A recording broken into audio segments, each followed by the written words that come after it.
नमस्कार। আমি বিকাশ কর্মী। দেশ কি বাত উইথ বিকাশ মে আপনাদেরকে অনেক অনেক স্বাগতম জানাই। আজ বাংলা শুভ নববর্ষের অনেক অনেক শুভেচ্ছা ও অভিনন্দন জানাই সকলকে। আমি যে কারণে আজকে ভিডিওটা বানাচ্ছি, কারণ হচ্ছে ভারতবর্ষের শিক্ষার যে দুরবস্থা তার উপর মোদী সরকার কিছুদিন আগে সংসদ ভবনে সংসদ চলাকালীন তারা স্বীকার করেছে ভারতবর্ষের 65 লক্ষ ছেলে মেয়ে তারা স্কুল ছেড়েছে। কারণটা কি, কেন ছেড়েছে, কেন ছাড়তে বাধ্য হয়েছে, কি কারণে ছেড়েছে, এটা জানার দরকার আছে।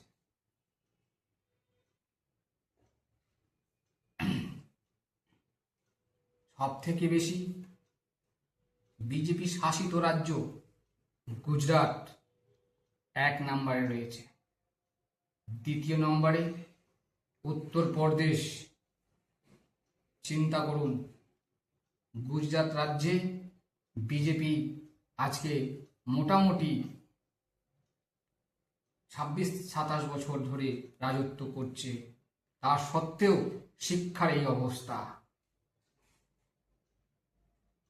উত্তরপ্রদেশে বিগত 9 বছরে 30,000 স্কুল বন্ধ হয়েছে। উত্তরপ্রদেশে 2011-12-তে বা 12-13-তে যে শিক্ষা বাজেট ছিল 17.3%,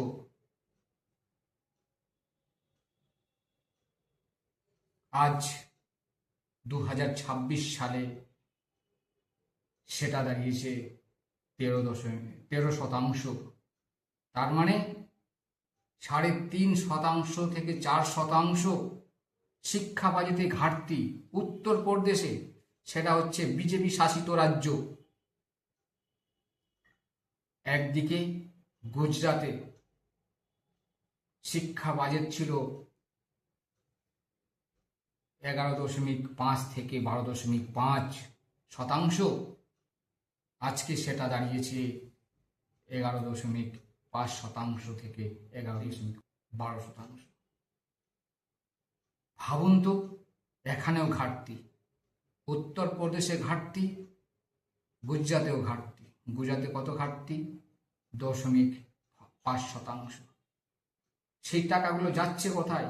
শিক্ষার খাতে যে টাকাটা আসছে সেই টাকাটা কোথায় খরচ হচ্ছে, কি কারণে খরচ হচ্ছে, জানলে অবাক হবেন।